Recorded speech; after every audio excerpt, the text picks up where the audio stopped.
Hello everybody, I'm James Smith and welcome to In This Corner. It's only fitting that Christy Martin be the first female fighter profiled on In This Corner, as she has truly been a pioneer for the sport of women's boxing. Martin became the first female fighter to have 50 fights, the first female fighter to fight on major pay-per-view fight cards, and the first and only female fighter to grace the cover of Sports Illustrated. But just as significant as those numbers is how she's thrilled boxing fans with her aggressive style and knockout power.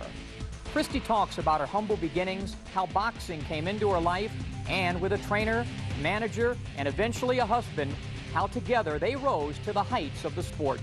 Christy Martin has always trained with men and certainly fights like many, so she had no problem climbing inside the squared circle with me. It's Christy Martin coming up on In This Corner. When boxing fans think of Christy Martin, they think of so many of her devastating knockouts on the undercard of Mike Tyson pay-per-views.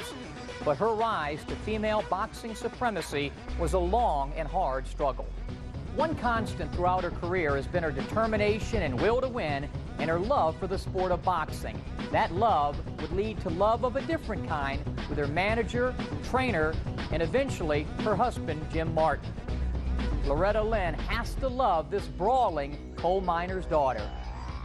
Christy, let's talk about your early years growing up as the coal miner's daughter. Well, I was born in Bluefield, West Virginia, from a very small town, Itman. There's maybe 300 people, 300 if you count the dogs and the cats, you know.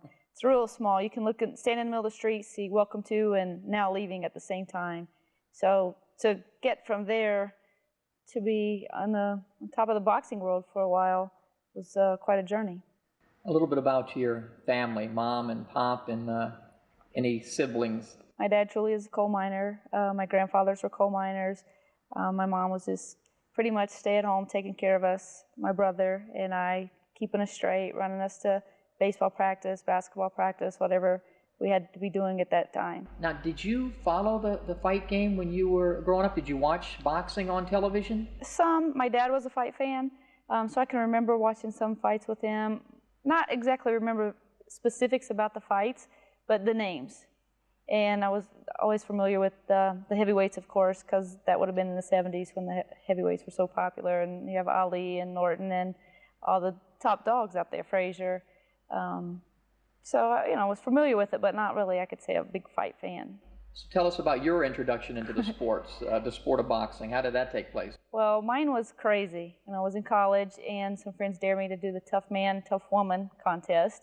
And, hey, you win $1,000, we'll all go out, have a good time. And I'm like, no, I don't think it's a really good idea. Oh, come on, you're in great shape. You play basketball and this and that. And next thing you know, I'm in the ring.